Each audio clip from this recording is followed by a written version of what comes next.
No, I'm gonna. Yeah, I can't go anymore. Come on, folks, we've got good news. We have a second.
Boom the mic in front again. There we go. Oh, are we Yeah! good now? Good? Yeah, okay. So basically, he has a mic now, Yes, I do. and I have a mic, so now it'll be a little bit more directed. Yeah, okay. See? Yeah, it comes out better. See? I told you! Alright, so we're not going to look at that anymore, but let me go ahead and pull up the doc. Anyway, everybody, welcome to Composer Talk. We apologize for the recent... yes? Just keep going. The recent interruptions in our coverage of composition news and interesting topics. I've been out of town a lot for funerals. Everyone in my family keeps dying, which is very disappointing and sad, but there's nothing I can do about it. So I've got a lot, and we've had issues with water dripping down from the ceiling and ruining Zach's equipment. $800. The one place in the house where it did the most damage. It did the most. I suppose it could have dripped on my computer, but my computer is old, isn't worth that much anymore. Like, literally, folks, just so you know, I had a boom stand, you guys have probably seen, that goes out to about here. And the water happened to drip right on top of it. This is the day after I moved my desk forward 3 feet, by the way. It landed on there, toasted the microphone, and then it bounced everywhere, ruined a $120 keyboard, a $110 keypad, another keypad that's worth like $400 now that I managed to salvage, a brand new $110 pair of headphones. Like, it just ruined everything, and I was very ticked. Is that you need to scoot back a little bit? So I can't scoot. Back, not to the side. There we go. Now we're actually like in the picture together. Okay. Okay. There we go. But yeah. So it's been a ride. But we're back now, and expensive ride, and hopefully back for a while. So we have a couple weeks worth of news to cover this week, but fortunately not a lot has happened. It glows. This is one of the only good things that happened. Yeah, it glows. Look at it. That's nice. And look, it's synchronized across all of them. Isn't that great? It's pretty colors. You have no idea how often I just sit there staring at it now. I haven't gotten anything done over the past few days because of it. I just stare at it. This is Zach. Who's shiny. Anyway, flashy, not shiny. Since award season has been over for about a month and a half, and since then, composers have just kept dying. Recently, the composer Ollie Wilson recently died at the ripe old age of 80 years old. Ollie Wilson, as Dr. Ollie Wilson, was known for combining, integrating African and African American music traditions into Western music contexts. He's known for his electronic works. I believe he actually started the first actual electronic composition program in America at Oberlin. Who was that? Ollie Wilson. Oh yeah, he was involved. Yeah, I don't think he was the person, but he was involved. He was one of the people involved in starting that. So a very important figure in electronic music. yeah, wasn't familiar with his work before this week, but I went after hearing about his passing and reading about the kind of stuff he did. I went and listened. It was the other day or last night. I listened to one of his compositions, his kind of most famous work, sometimes, sometimes is a it's sort of an arrangement of the old spiritual. Sometimes I feel like a motherless child, but it's a very weird arrangement. It's for baritone and electronics, and the melody is very fragmented and used in both the electronics part and the baritones part, and it's a really cool piece. So if you're not familiar with Ollie Wilson, I recommend checking him out. An important composer, and that particular piece, if you're just looking for an introduction to his music, I found to be a pretty nifty experience. But R.I.P. Ollie Wilson. And that's about all for like event news this week. One of the things we're wanting to do with Composer Talk, and Zach and I have been talking about this coming up very recently. With as we move forward with this thing, we've talked about when we started this, we talked about how there wasn't really one place in the composition world to go for composition news. I mean, right. Yeah, there's New Music Box will have some stuff, right? You can find out some other stuff at Arts Journal, New York Times. You can go and find some, right? But there's not really one place where everything's brought together. One of our goals was to be a place where people in the composition world to go to kind of get all the big news items for any given week distilled down, so that there's one place where you can just kind of hear what's going on.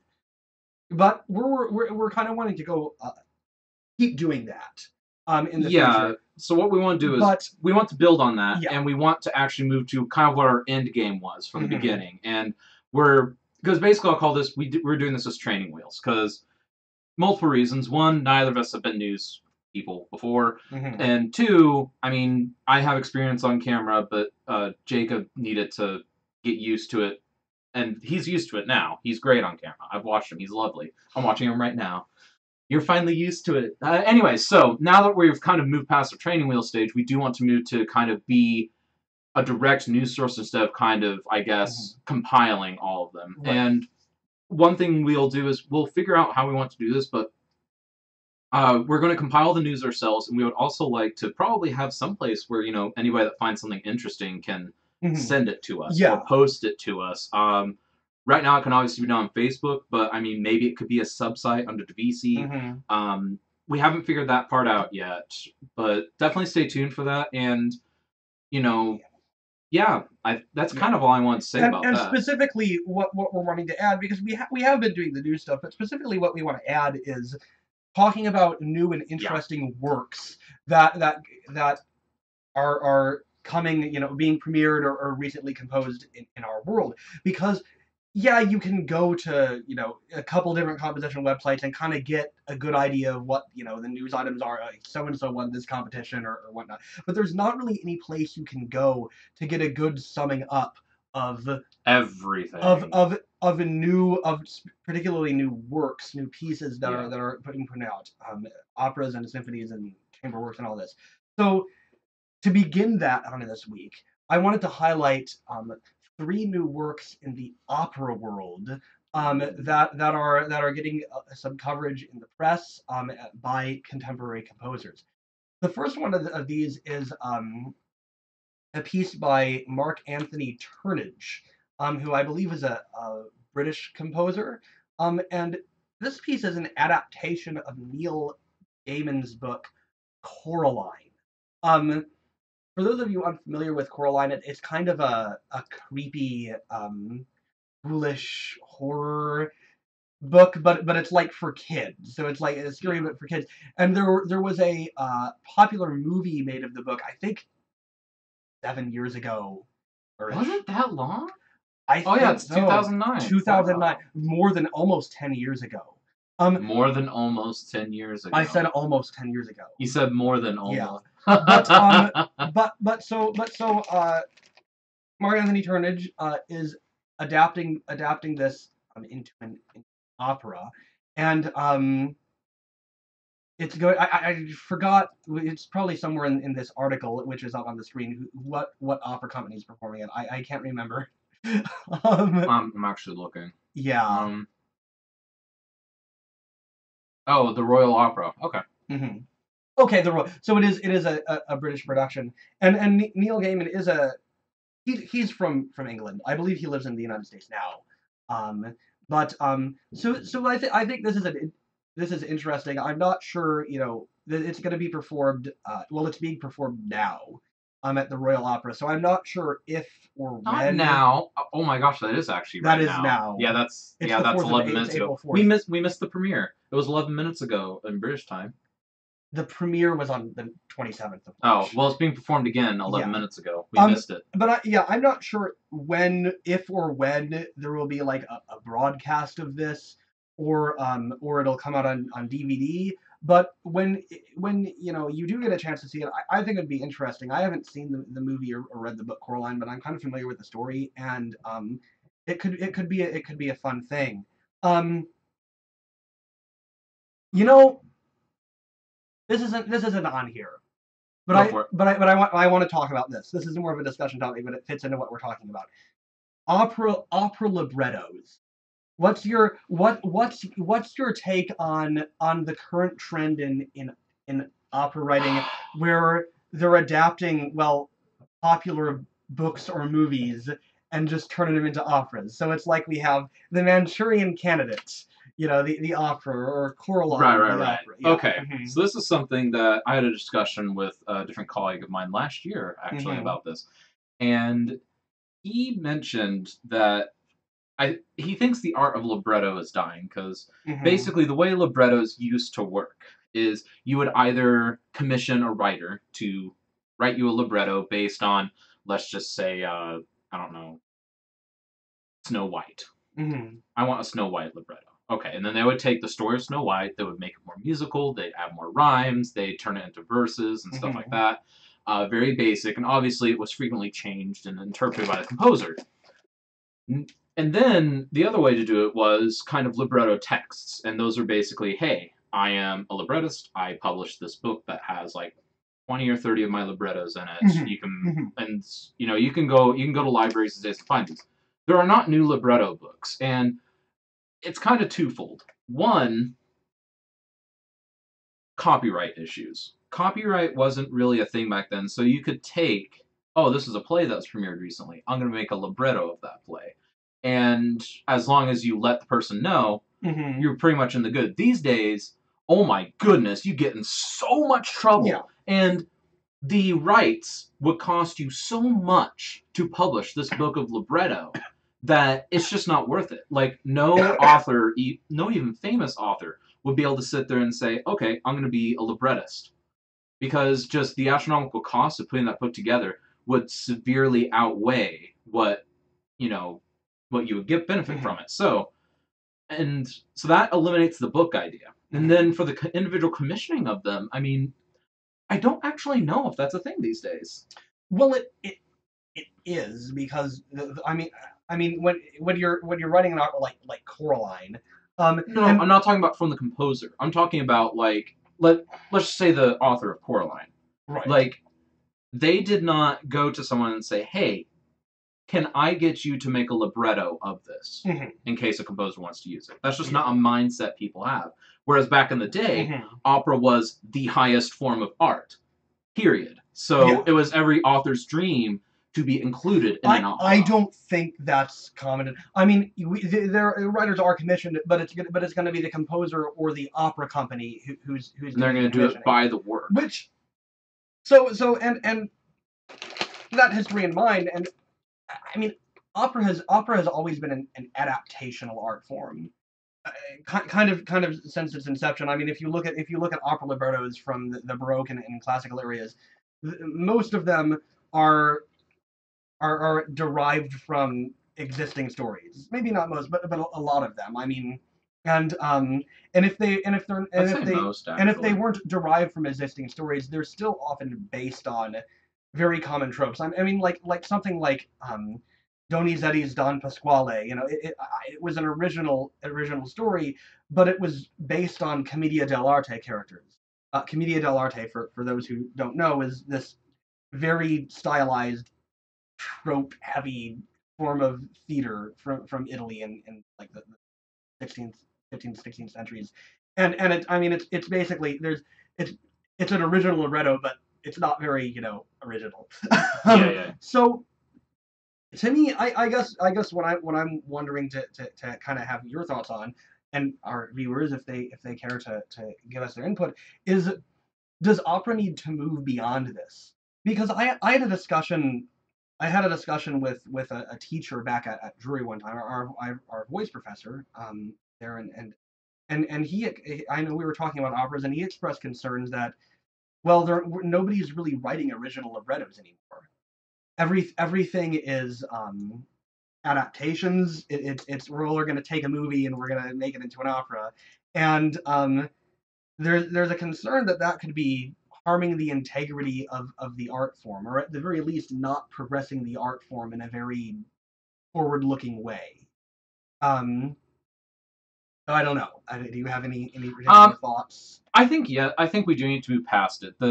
Again, the biggest problem I see is, and this even stands in the way of individual commissions. I mean, it's a large amount to go to an author. Like, if I were to go to my friend Nikki and say, "Hey, I'm going to use this thing that you wrote, and I'm going to give you the rights for it," it's not just $100 and you can do it. It's thousands of dollars, usually plus royalties. Right. So that's something that we need to move past it, but unfortunately, in today's, I'll just say, sue happy world that we live in, particularly in the United States, I don't know if we're ready to move past it yet. We need to, but I don't think we're ready yet. I don't think it's a question of doing, because the people who write these librettos are getting paid, and they are getting rights and royalties.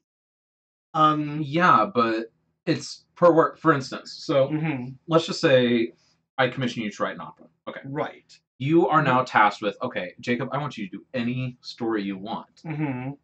You have options. You can go to an old libretto that costs you nothing. You can go to a modern libretto, which costs a lot, but not quite as much as commissioning a new libretto. Yeah. Which is also going to cost a lot, but significantly more than that last option. And that's all dependent on you getting the rights. And that doesn't just happen overnight. And if I need an opera in 24 months from you, you're just ticking away at the clock, waiting for this to run out. So that's why the temptation is so easy to either use something that has no existing libretto, so kind of a libretto-less opera, or going to an old libretto. And I think that's why the issue exists, because it's a time factor. Because people aren't going to old librettos, though. They aren't. I mean, they used to until we hit 1920 or so. We're talking about getting the rights to a popular book or film narrative, and then commissioning somebody to adapt it in similar to what the film industry has been doing for years with adapting novels. Yes, and the film industry has the money to do that. Like, there's money to throw at Marvel to use the Fantastic Four. But you can't, I mean, an opera company is going to make a lot less than a film company. They've got a lot less money to work with and a lot less, I'll just say, risk money. Because the studios have risk money. They can sit there and they can invest in something and maybe have it collapse and maybe the movie doesn't do as well. Whereas a libretto, if you commission that money and the opera's a flop, you still got to pay out that money that you're owing to that person that you commissioned the libretto from. Well, yeah, but I'm not sure you're understanding what I'm trying to say or ask. This is a then trend. Ask it differently. This is a trend in libretto writing. Yes. To get the rights to a movie or a book, commission somebody to adapt it into libretto, and then to perform it. So opera companies obviously aren't shying away from copyright issues surrounding I misunderstood the question. Yeah, you didn't understand anything I said. I missed a couple words. I don't know what happened. Okay, what I will say then, now that I know the question, is that I think that basically, I think that the libretto itself, I think that, you know what, and I think we are ready, but I think the biggest issue is honestly the time gate. because there is a time gate involved in getting the rights. Because again, it's not overnight. I mean, how long? I'm trying to think. The only time I tried to get rights from somebody was from Nintendo, and they're not the fastest, but I mean, it took several months. I still don't think you're understanding what I'm not asking about copyright. I'm asking does this trend of operas adapting common popular books or movies, does that harm the artistic integrity of the work? No. Is opera too derivative? No. Do we need to move past adaptations? And yes. No, that's what I've been trying to ask for 15 minutes. Okay, it hasn't been 15 minutes, but I get the idea. I misunderstood. Sorry. Okay.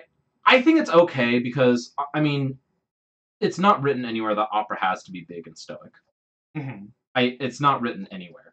And I think it's I think it's actually more relatable. I think you get more people, you get more butts in seats, basically. Mm-hmm. If it's an opera, about just Frozen, or, let's just say they make a Star Wars opera, please. I mean, any of that stuff, it's more marketable than, hey, I have this new opera about a space wizard who, lives on the moon and controls cheese. I mean, that would be a really weird opera. But, I mean, no one's going to go see that because no one's familiar with the story. But you write one about Frozen, you're going to have a lot of parents that are just going to buy so many tickets. It's not funny. I mean, it makes sense.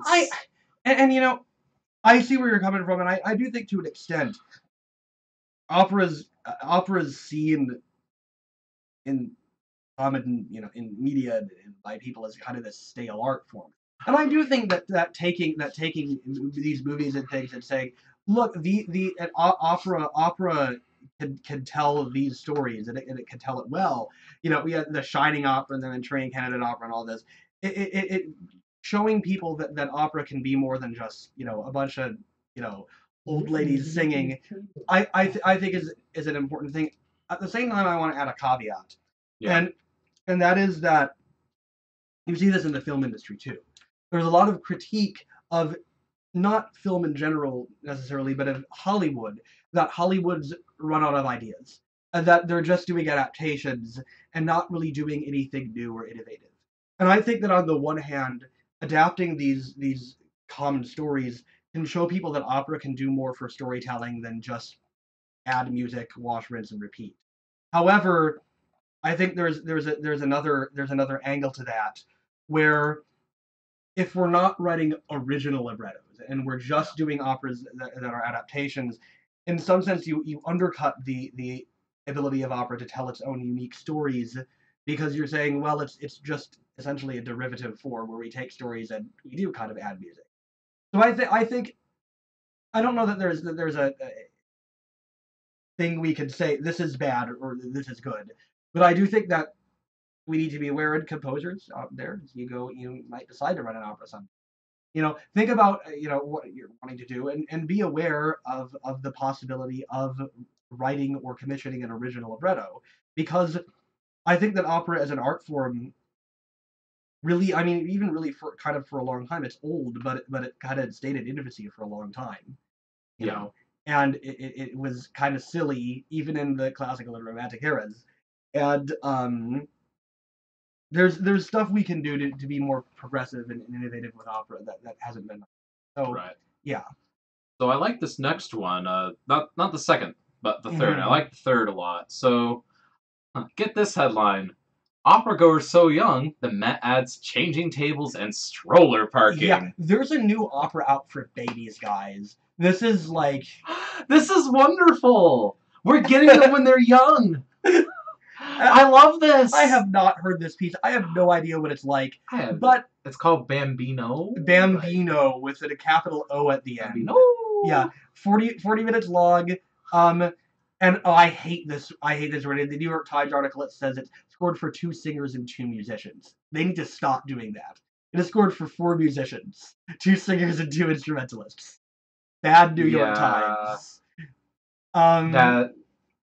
Who did this? It's Should be at the Yeah, Just I near time. Michael Cooper. Oh, he actually normally does stuff like okay, that's weird. And I'm not saying Michael Cooper's a bad person. You No, should. he's not. This is Like I was like, I recognize him. He does a lot of I'm articles. gonna rant for a few seconds here. Like everybody does this. I've seen like singers, voice professors write articles about their opera that they're performing in, where they say so many singers and so many musicians, and it really irritates me, and it irritates other vocalists that I know too. No, I do know, but I do Mhm. know how that happened. I'm not Mhm. saying it's a good thing. Right. Basically, it's just because think of it this way. Let's pretend for a second that we're completely ignorant and don't know what we're talking about musically. Mhm. We're sitting in the audience and we read on the program, okay, 112 musicians. This is wonderful. You get to the end of the opera, I only saw like 14 musicians. Right. Yeah, But- I mean, I'm not Yeah. forgiving it, but I am saying I'm pretty sure it started with something like But that. I mean, but the way around that is to say pit musicians. say is the way I've this seen many them. this many singers and this many instrumentalists. I think this Pit issue, musicians would do it better though, because then it would also imply you won't see them. They're in the pit. Yeah. And I think this also goes back in some ways to what some of the stuff we were talking about last week about choral and vocal music, and how there's at least a perception that singers, well, they're not really musicians, which is silly. No, again, they're. Yeah. We're not getting into that again, Mhm. but vocalists are musicians too. Mhm. If you're gonna say something like that, you need to if he would have said pit musicians instead of musicians, we wouldn't be having this argument. Or if pit musicians or instrumentalists. Yeah, well, no, you don't, because there are some operas that call for pit singers. That is true. Yeah, so I mean, Mhm. you can't say pit instrumentalists. Whichever way you decide to do it. Yeah. But anyway, rant over. Just baby opera. Just this is funny. There's a in the New York Times opera. There's a trailer for this. So which I haven't seen yet. Are they getting audio? I'm not going to give them audio because I don't want a copyright strike. That makes sense. So you can see this. It's right. This is wonderful. I would go see this. And I mean, classical music has had. I was gonna say we've kind of had a kid problem for a long time. It's like you go to. This is like the antithesis to that. We're inviting them. And it's like you go to the symphony and it's like children under 4 years old not allowed. So it's like if you have kids, you have to. To be fair, I have heard little kids scream during March to the Scaffold, and it ruins it. Which I'm not necessarily saying that the symphony is like wrong to do this, because kids, when you have a symphony and you're supposed to be listening to the music. If some kid is screaming, yeah, it does detract from the experience. But whether by necessity or not, there is, I think, a perception that, well, it's this classical music, contemporary music isn't for families because it's like you can't bring your kids. So I think this is a really good thing, that we're doing an opera for babies. Baby opera. And continuing on, the last piece I wanted to bring up to put in into your cognitive space. Heggie. Yes. Jake Heggie's writing an opera called Out of Darkness: To Remain. And it's about Holocaust survivors. It's essentially told a lot in flashback, and here on the YouTube it says they're coming to grips with the ghosts of their past. So it's not set during the Holocaust, but it's from the perspective of survivors. Yeah, it's yeah, based in part on the true stories of two Holocaust survivors, a Polish dude and a gay German Jew. Yes. Okay, that's gay German Jew. Gay. Oh, it's almost a tongue twister. But yeah, Krishna. Oh, I can't pronounce these names. That's I was gonna say their name. They have names. No, I'm not gonna say it. I'm not gonna butcher them. No. So this is another thing to check out. This is being performed by the Atlanta Opera, which I believe is also doing another Jake Heggie opera next year. So keep an eye out on the Atlanta Opera. They're doing some new works. So hopefully the trend continues. And they start to commission more composers and get stuff like this performed. I believe this opera is actually a few years old, but it's premiere. Yeah, So, yeah. Well, that operas take a lot to put They together. do. Yeah, and that's why I gave you that 24 minute timetable. That's like crunching for an Right. opera. That's crunching for a symphony, Mhm. let alone an opera. Okay, so I kind of wanted to talk a little bit of, I guess, it's not really tech news, but pseudo tech news, I'll call it. This is social media news, is what it is. Okay. So there was a recent bit of drama in the Max MSP group on Facebook. Anybody that does electronic music is familiar with this group. It's down there. There. It's a wonderful group, wonderful stuff, and it's often better than the official support forums because you get faster responses, you get often better responses. It's easier because you're already logged into Facebook. I mean, why not? Mhm. It's better. I mean, I don't use the official support forums. I use this better. I even respond on here more than I do the official forums. So there was a question brought to mind recently, and drama alert incoming. But someone pointed out, so there's no admin. But there is an admin. The admin purposely made it to where his kind of fake account that is actually the admin is hidden. And he recently came out and said, this is so that I can't be messaged, so that people can't send me all their drama, all that stuff, which I can get on board with that. However, this is the result of kind of I'll just say a drama burst. Basically, roughly half a year ago, there's a bit of a drama burst in this group, and the original admins kind of got divided. They ended up leaving the group, and so it fell to, I think if you were in the group for 4 or more years, you had the option of claim admin rights, and this guy did it, and he's done an okay job. However, he is the only admin, no moderators, and he's anonymous. So this begs the question of, is that a good way to run what is honestly the main support forum for such a critical piece of software? I mean, what do you think? Like, what's this for the Sibelius forums for you? Okay, those suck anyways, but You know,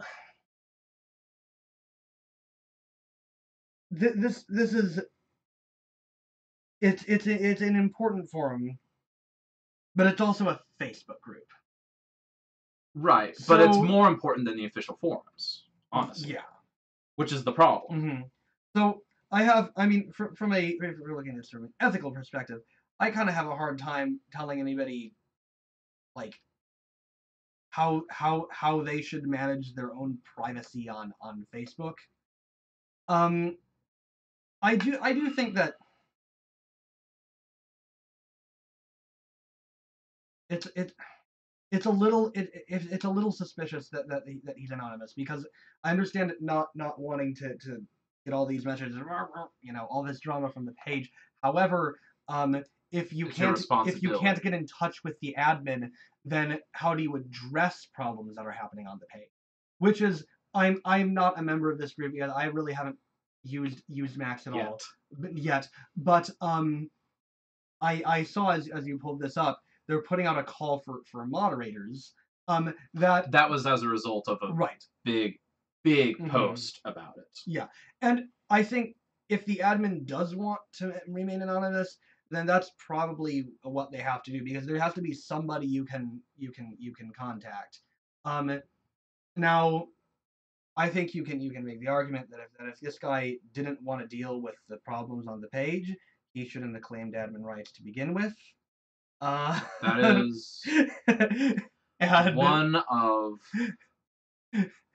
that's one of the big things, because Mhm. like I mean, I'm that kind of person. If Mhm. there's a kind of power void, I don't like seeing a power void. So I will occupy it until someone else either claims it or proves that they should be doing it for good reason, because I don't believe in there not being someone pseudo competent running something. And I would, in each of the cases where I've done that, which I've done it on Facebook a handful of times, I've done it other places a handful of times, I do it not to this guy's extent of, hey, I'm remaining anonymous. I do it and I literally just let people know, hey, as soon as one of you wants this, please message me. like, I'm doing this so that a random doesn't do it. Like, once you message me, I'm going to investigate you, make sure you are actually this person, and then I will hand you the keys, so to speak. I think that this guy probably should have done that, because it's clear that he didn't want it, but he also didn't want anyone else to have it. Yeah. And which is the problem. And I'll put it that if you're starting your own Facebook group and you want to be anonymous, that's your own business. That's fine. You know, but for an existing group like this, it's such a major one. I agree with you. If you don't really want to do the work, then you shouldn't have claimed it. Then don't claim it, or do what Zach's talking yeah. about, and be like, I'm basically a placeholder here. Let's get somebody here before some random dude decides to destroy. So because honestly, someone could just been a random, get on there, like someone from Rival Software or something, and just like disbanded the group. Yeah. Which would have been devastating. And you see this. I'm in a few Facebook groups, just the TARDIS hosting Doctor Who group and all this stuff. And you see drama all the time because it's the internet. And if you want to keep something in existence and you don't want it to splinter off into a bunch of little groups, and you don't want it to get the zuck, as they say, then you gotta have some kind of stable structure in place. Yeah. And honestly, there was a call for that. Like, someone actually mentioned, if an admin doesn't come forward, maybe we should establish a new home. And I will not lie, I did go ahead and make a page that I have not advertised yet, just in case this page goes down the toilet. And I've already got a few of the, I'll just say, frequent flyers that are added on there as moderators. And we've all agreed, it's like, if things go south, this is where we're going to be. So there's like, I want to say about 18 of us. I could be wrong about that number. Yeah. And so, I mean, I've made that contingency and that was before we finally got a response from the Ghost admin. So basically, the reason why I wanted to bring this up is twofold. One, boo invisible admins. And two, what is the value of these Facebook groups? Because, I mean, obviously Facebook started out as literally just a place to post pictures about your cat and make a status. But, I mean, it's kind of reached yet another new level here. I mean, I'm thinking about it now, and it's the same for Dorico. It's the same for Sibelius. It's the same for Finale. Like, all of the major forums have shifted over to here. At least the non-anonymous forums. I mean, do you think that that is an important thing to, I guess, foster, or should we be fighting against this? I don't think it's something to fight against. Here's what I'll say: if you're getting all your information from Facebook groups, you should probably reconsider. Well, because I'll say this: the serious Facebook groups. but I mean, even the serious ones, I think ultimately, as composers, the most important relationships we cultivate, both for our development, for our personal and professional development, and for building connections, are going to happen in person. And that doesn't mean that these Facebook groups are unimportant. It's a good place to share information. It's a good place to get feedback. But, whatever happens with these Facebook groups, there's always going to be places on the internet where you can go post something and get a question answered. There's and those places are important because they're ways to share information, but I'm not concerned about them going away. I guess now, regardless of whether any given Facebook group disbands. But you don't use them in the same capacity. Like, do you have any of the quote serious Facebook groups though? I'm just curious. I don't really use them that much. Usually if I have a question about Sibelius or about a particular piece, is this playable? How well does this work for this instrument? Something like this. Usually I tend to ask somebody who I know. Right, and that's the best resource. But again, that's not always the case. Sometimes you're at home. I mean, so what I'm saying is that I think that's the best resource. I think these are also important, is what I'm saying.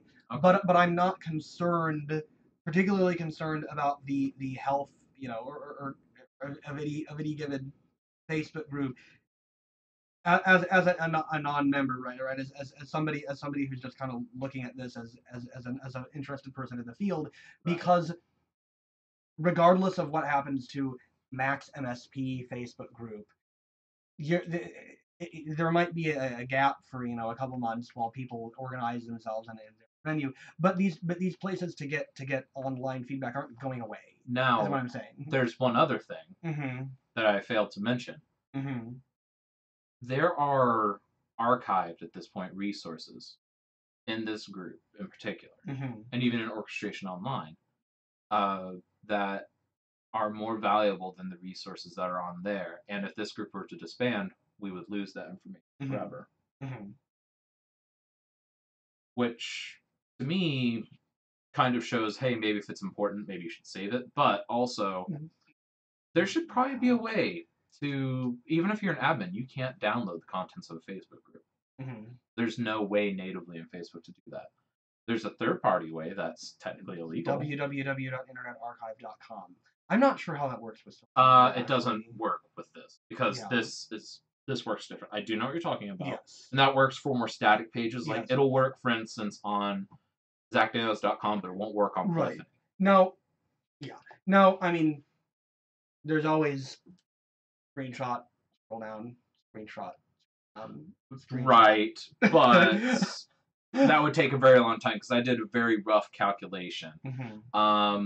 This Facebook group in particular, it would take about 500 man-hours to save all the content of this Facebook group if we had to jump ship. And I think Facebook. And that's if it's well organized. I think Facebook probably doesn't want you to be able to save stuff. Because I think so too. And I think a lot of people on Facebook don't want you to be able to save stuff. Well, yeah, because like the screenshots I sent you from my phone a couple weeks ago from the music theory tips one. You don't remember that? I remember you sending me something. I don't remember what it was, but I'll look at it later. Can I, your wife? Oh, what? Yeah. Okay. I won't go into details here because it's honestly no. This is a good point. So this guy had actually kind of a. I'll put it this way. He came in with kind of an overlording thing to the music theory tips group, which in general is a good place to go. Hey, how should I go from this chord to this chord? Like, little things like that. It's actually a really fun group to browse through occasionally. So this guy comes on here, he's like, I know all the chords in a given scale, and you don't. And it's like, okay, no, okay. And so a couple of us, me included, I was just like, okay, I'm actually curious, like, what are all these? Like, I would actually like to test my own knowledge. And this guy is like, you're wrong. It's like, I asked a question. How was a question wrong? And so he ends up, and English was not his first language, which first of all, doesn't really excuse what he ended up doing. Second of all, maybe that's why we had trouble understanding. Basically, he came to the conclusion, and he outright just said, all of this post-20th century non-tonal bull blank is ruining music and is bad.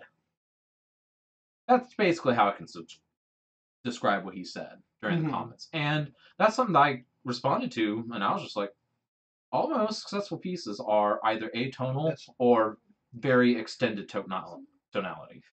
Zach, there's a saying we have, and you go on the internet a lot, so you know this saying in the internet world. Yeah. Don't feed the troll. No, this is the problem, though. He actually wasn't. He actually thought that he was the only person who, and because he listed them finally. Sometimes people are trolls without knowing that they're trolls. Right. So this guy, after having these very violent arguments, he ended up changing, and this is honestly when I hopped in for the first time, or the second time rather, he changed the thing to, can I have relations with your significant other? In a much more vulgar way. And, I immediately was like, admin, please remove. That's what you do with trolls. Yeah, admin, please. Well, because at that point, and he's like, I was like, why'd you even change that? Like, you had a legitimate thing you were trying to argue. He's like, because none of you get what I'm trying to say? You know, all of you with your extended tonality, it's not real. And then like we look up his stuff, and he actually does believe this. Like his music is so strictly tonal, it hurts. It's more tonal than Beethoven on the guitar, nonetheless. Which guitar, more than most instruments, needs the extra colors. Is I mean- is it a bunch of tremolo pieces?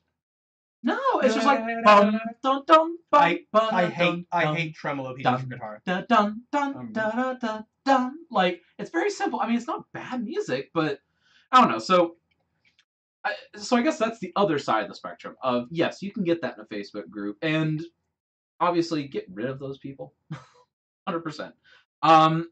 And then finally, I wanted to just plug a final social media resource. For those that aren't involved in it, Orchestration Online. Are you involved in that at all? I'm not a member of the group, but I've looked at posts sometimes. Yeah, you should be a member and Mhm. subscribe to the channel. It's run by Thomas Goss, down in New Zealand or up in New Zealand, depending on where you are. Over in New Zealand, and it's actually a very wonderful resource. I would definitely invite you to check that out. That's probably, if I were to say the most useful music-related Facebook groups, Mhm. I'd put Orchestration Online as the number one.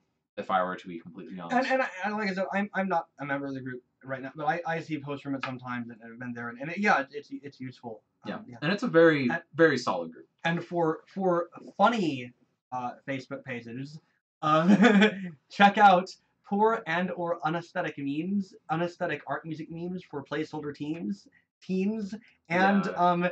a meme page to check every time Sibelius crashes. Both of which are funny. Which is a lot, because Sibelius is terrible and you should switch to Dorico. Sibelius is awful. I will always plug Dorico. Well, we'll talk about Dorico later. Because we talk about Dorico a lot in here, and there's other things we need to get to. So, moving onward. I wanted to talk a little more this week about a discussion we had at the end of 2 weeks ago's session. And that is contemporary choral music. Last week we kind of talked about how the worlds of choral and instrumental music have diverged. Why that is? Oh, Counterscream is playing on the Transmigration of Souls. What That was part of my generals. At least oh my gosh, I didn't realize. I see my general exams everywhere now. Like I see that and I'm instantly like, I can recite all this information. Really not one of my favorite John Adams pieces, but I don't know why that won the Pulitzer and his other words, but it's still a good piece. Because of the. It's because of the 9/11 thing, yeah. So we do know. But anyway, good piece. But anyway, we talked about why these paths diverge. What I mean, the kind of problems are for composers in the choral world nowadays, and getting our works performed and getting people to actually do it. Stuff like this. What I kind of wanted to continue with today, which is something we didn't talk about, but that the author Fahad Siadat, who started writing these articles about choral music on New Music Box, has focused on, is how can composers today write good choral music that is idiomatic for voice and does interesting things with the medium. Is not just, you know, I actually haven't seen this article yet. I'm interested in it. Mm-hmm. And you know me. I'm not normally interested in choral music. I find this interesting. Like, well, and here's we've got it pulled up on the screen. I think this is a really good article because it's talking about timbre in choral music and doing different things with it. Timbre is for singers, and you know, if we're talking about writing for non-professional choirs, which most choirs nowadays are. People hear weird timbres when singers do them. Like, oh my gosh, that's really weird. That's really crazy. But as a singer who's not, I have some training, but that's not the direction I've gone with my career. So I've sung, you know, in rock bands, kind of in a more, you know, vernacular style, and I've also sung more classically oriented music. I actually think that timbre is one of those aspects of vocal music that is, if you do it right, actually quite easy for non-professionals and amateurs Yeah. to do, that composers haven't really explored a lot for non-professional singers. I mean, For reasons expressed last Yeah. week, not 2 weeks ago. because I mean, let's think about it. Yeah, there are some extended vocal techniques that are really hard, right? Oh, excessively. For it's just particularly for Western musicians who grew up in this culture, throat singing, overtone singing is very difficult, right? Harsh vocals, growling is difficult to do without hurting your voice. It's not hard to do in a way that does hurt your voice. There are a lot of extended techniques that are difficult, but there are also a lot that aren't. I mean, just tongue clicks. Am I spiking the? No, not quite. Yeah, do it back here. Right. When I do it, just in case. Tongue clicks.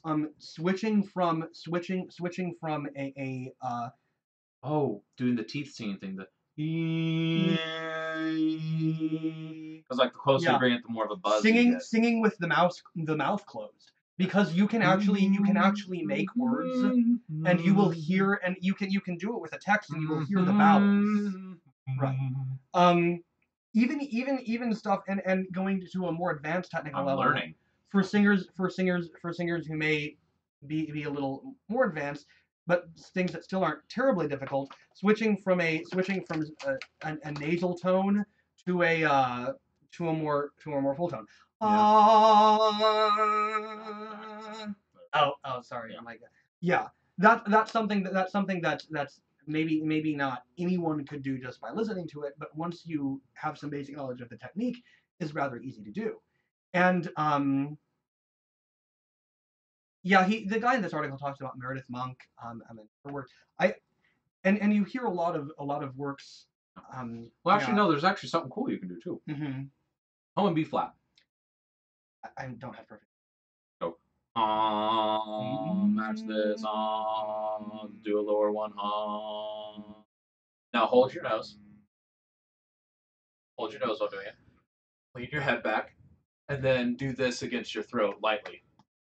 No, with your accent like this. So add a more pulse thing. Da da da. Now this. No, you hold the B flat, and then I go. You'll get the point.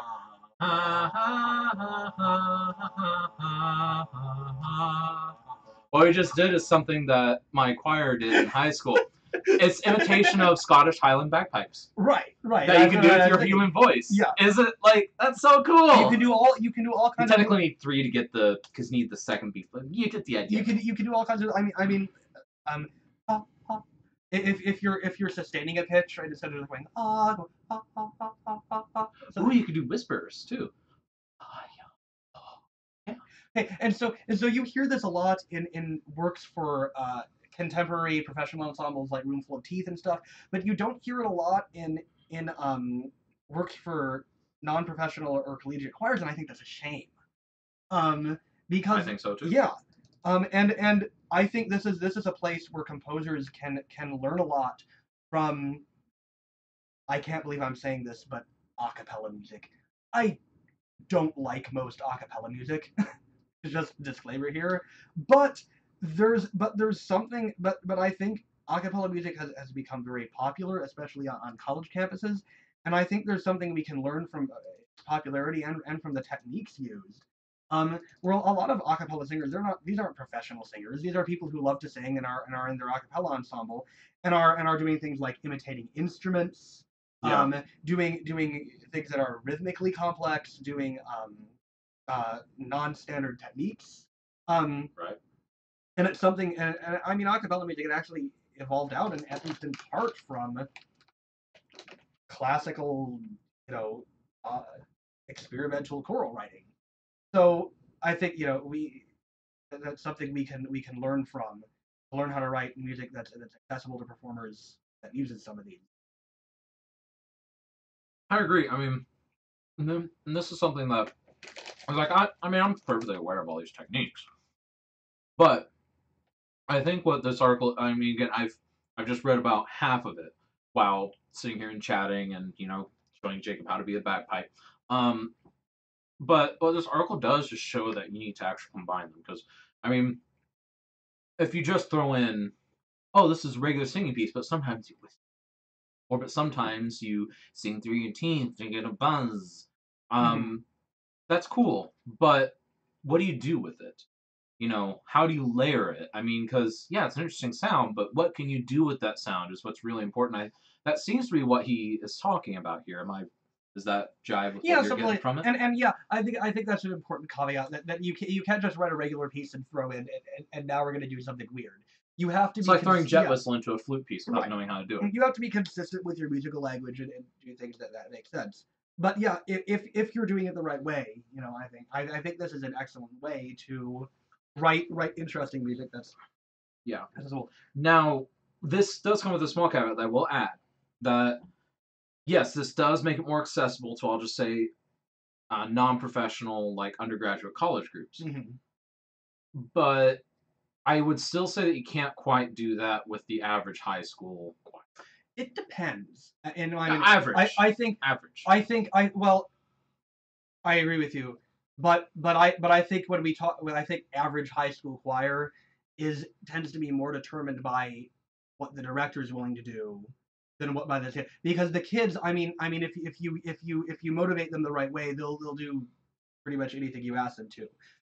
In high school, we had an auditioned choir of about 20 people because I went to this tiny little private. What, the whole school was in there? Stop going to tiny schools. Almost. We didn't necessarily do a lot of stuff that used a great deal of extended vocal technique, but we did stuff that most high school choirs can't do. With the mixed meter and rhythmic complexity and no, most chamber choirs can do that stuff. Like all the Springfield area. Well, I'm talking about unauditioned high school choirs. Yeah, chamber choirs in the high schools are auditioned. I said unauditioned. Oh, unauditioned. Yes. Oh, okay. Yeah. No, an audition choir at a public school that's different. But most unauditioned choirs with untrained musicians don't really do this, and it's because the director was willing to do this stuff, and she knew how to get us to do it and how to teach it.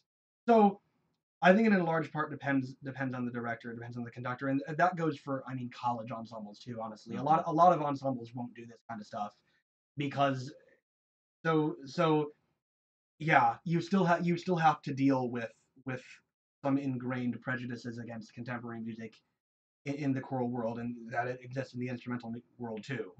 Right. But to the extent that you're able to get people to get on board with this, it's